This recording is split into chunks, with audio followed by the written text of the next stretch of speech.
Do you have a childhood memory that prevents you from eating healthy food and green vegetables?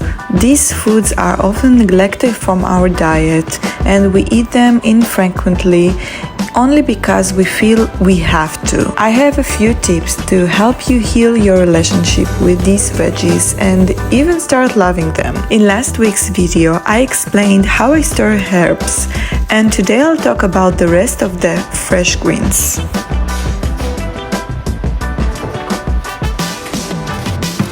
I use greens quite a lot, whether it's on my fresh avocado toast in the morning, in my evening salad. It's important for me to keep them available, meaning washed and fresh for a long time. The easiest way for me to do this is by washing and drying them in a salad spinner. I use it for washing all greens, including herbs. As soon as I get home from the grocery store, I take them out of the packages, wash and dry them, then store them in dry, sealed containers lined with paper towels in the fridge. This way, I don't throw away any leaves. I'm sharing a link to purchase it. Trust me, it's a very worthwhile buy. I'll show you how I make spicy baked tofu and broccoli, which you can buy at the store but will taste much better, cheaper and healthier when made at home. Let's start with the first coating step, which is a great recipe for schnitzels.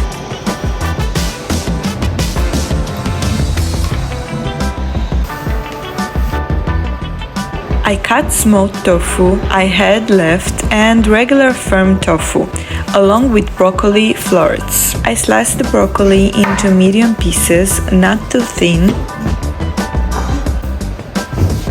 You can find all the ingredients below the video, so you won't miss a thing.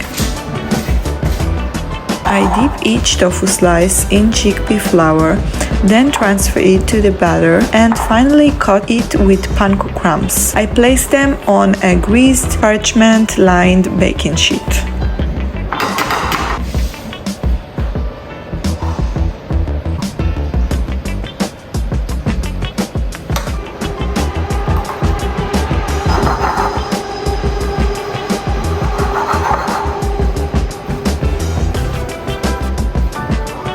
I do the same with the broccoli.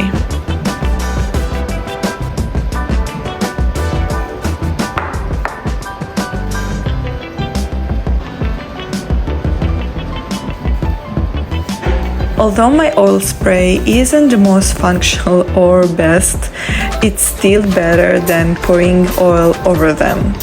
I feel it's more even and I have better control over the amount of oil. It's a very handy tool that will help you eat healthier.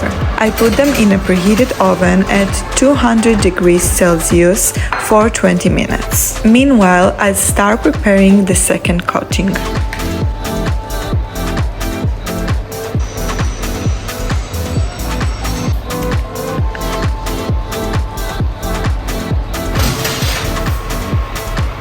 After 20 minutes, I turn each tofu slice and broccoli to bake evenly from all sides and put them back in the oven for another 10 minutes. Back to the sauce. I don't make it too spicy, just mildly so. And with the coconut, it's also a bit sweet. Of course, you can add more hot sauce if you like it really spicy.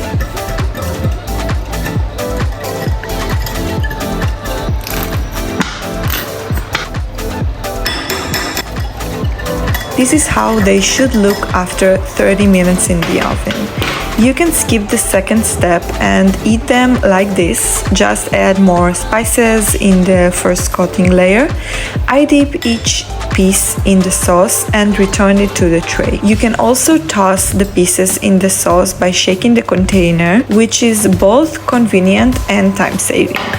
Then I put them back in the oven for another 7 to 10 minutes, being careful not to burn them. On the side, I steam pak choi, which is one of my favorite vegetables for steaming. At this point, it's really hard for me to resist and not start eating. Soon you'll see the complete meal that accompanied them. They come out so soft with a slightly crunchy coating, sturdy yet tender, full of flavor.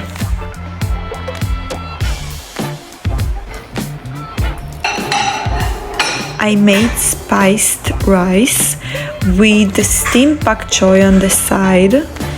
I like to add lemon on top of it and also on the spicy crisps. And since I have crunchy, refreshing lettuce ready for use, I make a lettuce wrap with the tofu and broccoli on top, drizzling them with the dill yogurt sauce I made earlier.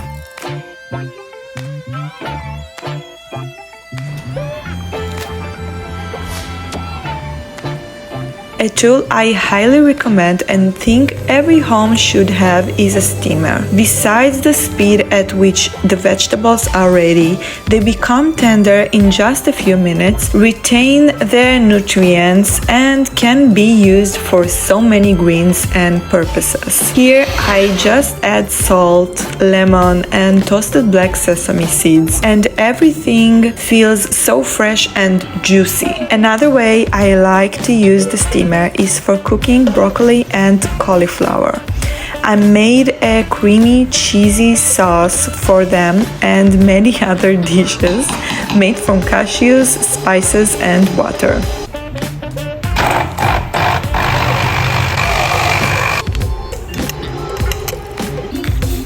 You can keep it in the fridge and use it within a few days.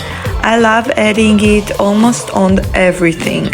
It's healthy, full of protein, and fits almost always.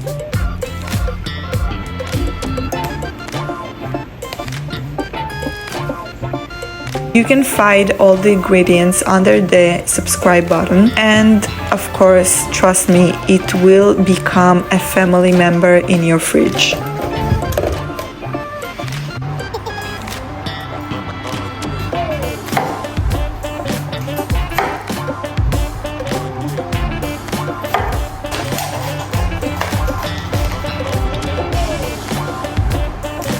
First, I steam the cauliflower for 4 minutes without the broccoli because it needs more time.